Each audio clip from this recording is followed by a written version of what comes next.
हम लोग अभी फ्रैक्शन फार्मूले का डेरिवेशन देखे एक लेक्चर में, उसके बाद हम लोग कुछ नोट्स देखे उसी के बेसिस पे कि कुछ कुछ कंडीशन या क्वेश्चन किस टाइप के आते हैं। क्वेश्चन मतलब अलग अलग टाइप के कि कैसे वो हो रहा है। मिड पॉइंट के लिए हम लोगों ने देखा था x1 + x2/2 y1 + y2/2। फिर हम लोगों ने ये देखा था कि ये लाइन ax + by + c = 0, ये स्ट्रेट लाइन का इक्वेशन होता है। ये हम लोग अगले कुछ लेक्चर्स में देखेंगे आगे वाले। तो वो किस रेशियो में डिवाइड करता है। फिर x एक्सिस -y1/y2 और y एक्सिस -x1/x2 के रेशियो में डिवाइड करता है। तो ये फ्रैक्शन फार्मूले पे बेसिस कुछ वो हैं फार्मूले आपके, जो अगर आपको याद है तो लाइफ काफ़ी इजी हो जाती है। अब हम लोग एक और चीज़ ये देखते हैं कि अगर हम लोगों को ए और बी है, अगर आपको मिड पॉइंट दिया हुआ है, वो अगर मान लो mid point alpha comma beta है, और अगर जो ए के कोऑर्डिनेट्स हैं वो लैम्डा कॉमा म्यू है, तो बी के जो कोऑर्डिनेट होते हैं ना, अगर आप एक्चुअली में देखोगे तो बी के कोऑर्डिनेट को याद करने का तरीका है 2α - लैम्डा, 2 बीटा माइनस म्यू। ठीक है, ये एक शॉर्टकट वो है। ये कैसे होगा कि अगर बी का कोऑर्डिनेट x, y है, तो आप मिड पॉइंट फार्मूले से ये कह सकते हो कि अल्फ़ा + x/2 इक्वल टू, मतलब lambda + x/2 equal to alpha है, तो x इक्वल टू क्या हो जाएगा 2α - लैम्डा हो जाएगा यहाँ से, और lambda sorry mu + y/2 equal to beta है, तो y equal to 2 into beta minus mu हो जाएगा, 2 इंटू बीटा माइनस म्यू। तो अगर आपको ये निकालना है तो ये तुरंत आपका फट से निकल जाएगा। अगर आपको ये याद रहा कि मिड पॉइंट है, मिड पॉइंट का फिर मैं 2 मल्टीप्लाई करो माइनस इसका x वाला कोऑर्डिनेट कर दो, यहाँ पे y कोऑर्डिनेट में इंटू 2 करो 2 बीटा माइनस म्यू, तो ये आपका तुरंत b कोऑर्डिनेट निकल जाएगा। मतलब ये बेसिकली आप उसी फॉर्मूले से ही डिराइव कर रहे हो आप, जो मिड पॉइंट फार्मूले वाला है, राइट।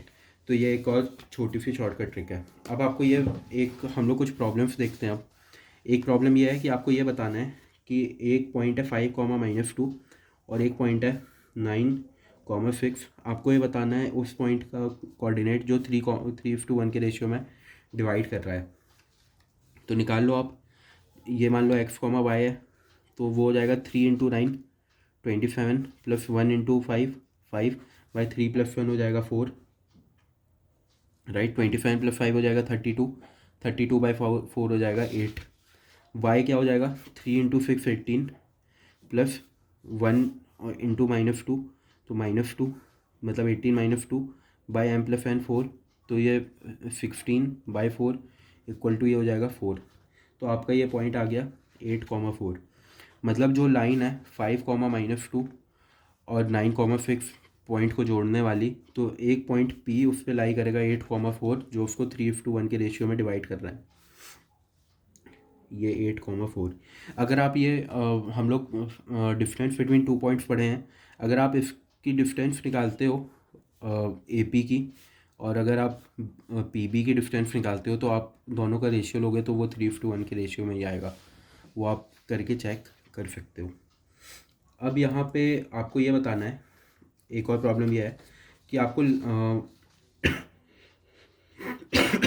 सॉरी आपको एक ट्राइंगल दिया है, आपको बताना है -1, 3। आपको वर्टेक्स दिए हैं, ये है 1, -1, और एक वर्टेक्स है 5, 1। आपको बताना है ये A, B, C है। अगर D है, इसका मिड पॉइंट है, तो आपको AD की लेंथ बतानी है। तो मिड पॉइंट फार्मूला क्या होता है B + C, मतलब इन दोनों के x कोऑर्डिनेट का डिवाइड बाई 2, y कोऑर्डिनेट के डिवाइड बाई 2 हो जाता है। 5 + 1 हो गया 6, 6/2 हो गया 3, 1 + -1 हो गया 0, 0/2 हो गया ये। तो 3, 0 है, -1, 3 है।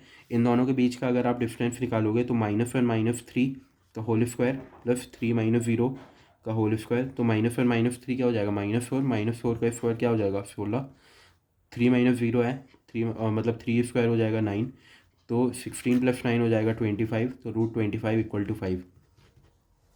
तो लेंथ ऑफ मतलब ये इसको मीडियन लाइन कहते हैं, जो एक वर्टेक्स है दूसरे के मिड पॉइंट को ज्वाइन कर रही है। तो length of median through A = 5 है। तो ये एक प्रॉब्लम है जो फ्रैक्शन फार्मूले पे ही बेस्ड है। हम लोग और इसकी प्रॉब्लम्स आगे के लेक्चर्स में देखेंगे। Okay bye, have a great day.